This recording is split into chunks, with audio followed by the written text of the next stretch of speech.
इस देश में कुछ लोगों को जैसे अफीम का नशा होता है, उस अफीम के नशे में लगाकर लोगों को गुमराह कर रही है सरकार। और मैं तो कहता हूं ये सरकार ही नहीं चल रही देश में, ये तो गुंडागर्दी चल रही है। इस देश में मुसलमानों को परेशान करने की होड़ लगी हुई है, मुख्यमंत्रियों में होड़ लगी हुई है कि मुख्यमंत्री कौन ज्यादा मुसलमानों को टारगेट कर कर परेशान कर सकता है। मुसलमानों के लिए क्यों कानून बनाए जा रहे हैं? हिंदुओं के लिए भी तो कोई कानून बनाए।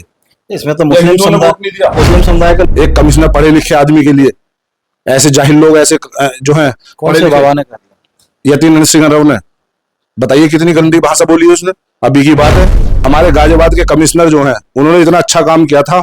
अभी हमारे नबी को लेकर इस बाबा ने उल्टे सीधे बयान जो दिए थे, और ये हमारे जो कमिश्नर साहब हैं उन्होंने एक बहुत बड़े दंगे को होने से गाजियाबाद में रोक दिया। उसी की ये खुनस निकालते हैं, इसलिए कमिश्नर साहब को उल्टा सीधा बोलते हैं।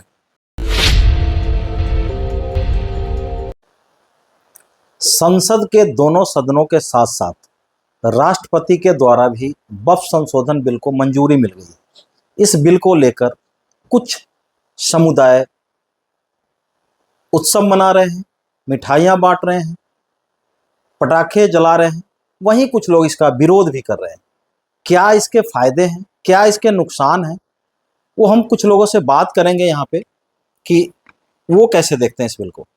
जी, ये जो वक्फ बिल आया है इस पे क्या कहेंगे? देखिए, ये जो वक्फ बिल आया है, हिंदुस्तान के अंदर जो ये सरकार चल रही है, ये सिर्फ हिंदू और मुसलमान वाली राजनीति कर कर इस देश में कुछ लोगों को जैसे अफीम का नशा होता है, उस अफीम के नशे में लगाकर लोगों को गुमराह कर रही है सरकार। और मैं तो कहता हूँ ये सरकार ही नहीं चल रही देश में, ये तो गुंडागर्दी चल रही है। बताइए, इस देश में मुसलमानों को परेशान करने की होड़ लगी हुई है, मुख्यमंत्रियों में होड़ लगी हुई है कि मुख्यमंत्री कौन ज्यादा मुसलमानों को टारगेट कर कर परेशान कर सकता है। बताओ क्या जरूरत थी भाई? वोट तुम्हें हिंदुओं ने दिया तो आप हिंदुओं के लिए कानून लाइए ना, हिंदू बेटियों के लिए कानून लाइए जिससे वो पढ़ें। मुसलमानों ने वोट नहीं दिया इस सरकार को? नहीं, मुसलमानों ने, ये बीजेपी वाले लोग मानते हैं कि वोट नहीं दिया, जब तो इन्होंने आज तक हमारा कोई, बताओ बीजेपी की सरकार में कौन सा विधायक है या कौन सा सांसद है या किस प्रदेश का मुख्यमंत्री मुसलमान बनाया? जब ये लोग मानते होंगे जब तो ये टिकट नहीं देते मुसलमानों को। सरकार की जो नीतियां वो तो सबके लिए है ना, सबका साथ, सबका विकास, सबका विश्वास के साथ सरकार चल रही है। नहीं तो ये मुसलमानों के लिए क्यों कानून बनाए जा रहे हैं? हिंदुओं के लिए भी तो कोई कानून बनाए। इसमें तो मुस्लिम समुदाय के लोग भी तो इसका जो है इसके फेवर में बात कर रहे हैं, वो भी उत्सव मना रहे हैं, मिठाइयां बांट रहे हैं। हिंदुओं ने इन्हें वोट नहीं दिया।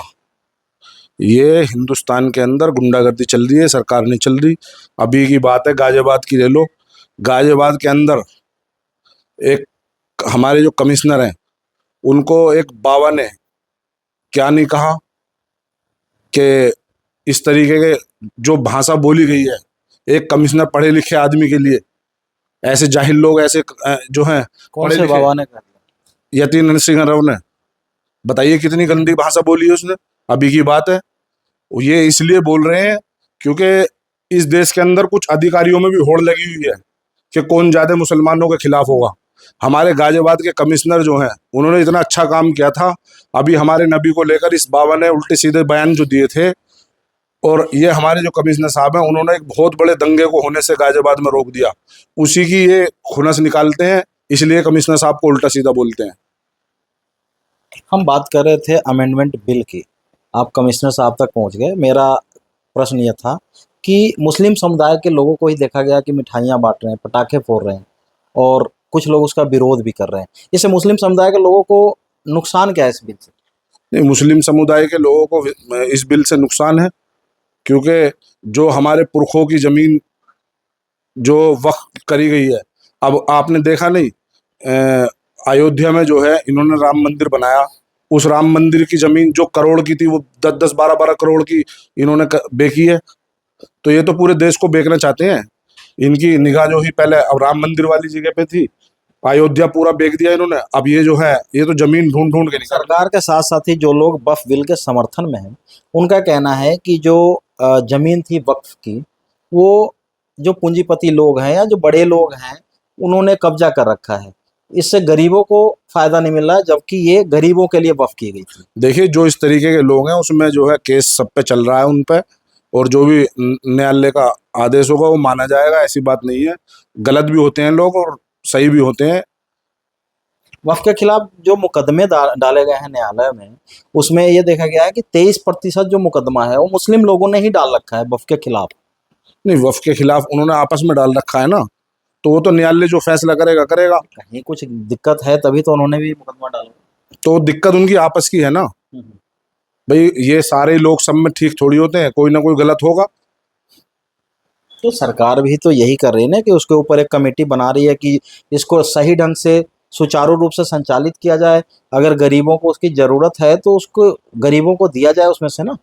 भाई जब सरकार जो है सारे कानून जो है मुसलमानों के लिए बनाएगी बस, और भी तो धर्म के लोग हैं इस देश में, उनके लिए भी तो कानून बनाए जाएं।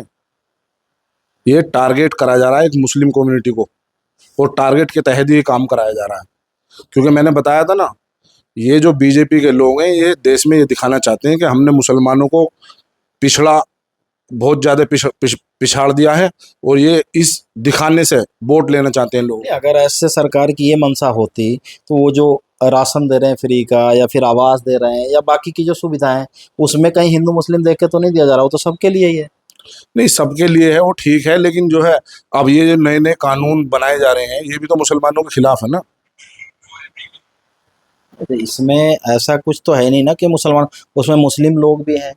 उसकी जो कमेटी बनी है उसमें मुस्लिम है, एक दो वैसे निगरानी कमेटी है बेसिकली, कि हाँ उसमें कहीं अवैध कब्जा है या अवैध तरह से जो जमीन लोगों ने कब्जा रखा है उसके ऊपर वो किया जाएगा कि हाँ भाई इसको वक्फ में एक्चुअली दिया जाए और उससे जो गरीब मजलूम है उनको फायदा पहुंचे, इसके लिए बनाया जाए। नहीं, मैं कह तो रहा हूँ आपसे भाई, पहले अगर कमेटी ऐसी बनानी थी पहले तो अयोध्या में बनाए ना कमेटी। जो राम मंदिर में घोटाला हुआ है उसके लिए कमेटी बनाए। ये तो सारी इन्होंने जो है रेलवे की जमीन, एयरपोर्ट की जमीन, सारे जो है बंदरगाह बेच दिए। अब जो है मुसलमानों के जो वक्फ की जमीन है इसके पीछे पड़ गए। ये सब अपने जो है चहीतों को देना चाहते हैं। ये जो वक्फ की जमीन को, ये सब मुसलमानों के खिलाफ एक साजिश और षड्यंत्र रचा जा रहा है इस देश में। अब तो ये बिल पास हो गया, बिल लागू हो रहा है, अब आगे आप लोग क्या करेंगे, क्या आप लोगों का आगे का कदम रहेगा? देखिए, जो हमारे बड़े हैं वो फैसला लेंगे भाई। अब मौलाना मदनी साहब भी इसमें कोर्ट गए हैं, और लोग भी कोर्ट गए हैं। जो भी हमारे बड़ों का निर्णय होगा उसे हम मानेंगे। कोर्ट का जो फैसला आएगा वो सर्वमान्य होगा या उस पर भी कुछ अड़चन होगी? कोर्ट पे जो है पूरे देश में मैं नहीं मानता कोई ऐसा आदमी होगा जिसे नहीं भरोसा होगा। हमें कोर्ट पे पूरा भरोसा है, और जो भी फैसला आएगा हमारे बड़े जो बोलेंगे फिर हम वो करेंगे। आपने राम मंदिर की बात कही, राम मंदिर का फैसला भी कोर्ट ने ही दिया था, लेकिन फिर उसके बाद फिर उस पर भी सवाल उठाने लगे, वो वैसी हैं या और भी कुछ लोग हैं जो। देखिए, जब राम मंदिर का कोर्ट ने फैसला दे दिया तो उसके बाद किसी मुसलमान ने बता दो तुम मुझे कहीं प्रदर्शन कराओ या कुछ कराओ तो बताओ। सवाल तो उठा ही रहे थे। इस सवाल उठाने ये जो नेता है वो उठाते हैं सवाल, लेकिन कोई प्रदर्शन या कोई ऐसी चीज तो नहीं हुई। मतलब अब जो कोर्ट का फैसला आएगा वो सर्वमान्य होगा। हाँ, जो भी कोर्ट का फैसला आएगा और जो हमारे बड़े कहेंगे फिर हम वो करेंगे। ये थे गाजियाबाद से, ये पार्षद हैं आसिफ मलिक, इनका आरिफ मलिक, इनका ये कहना है कि हाँ जो कोर्ट का, अब हम लोग कोर्ट गए हैं, कोर्ट का जो फैसला आएगा वो सर्वमान्य होगा, लेकिन सरकार जो है मुसलमानों को टारगेट करके कुछ ऐसे कानून ला रही है और ऐसे बिल वगैरह ला रही है। Ratnesh Singh, public reporter, Ghaziabad.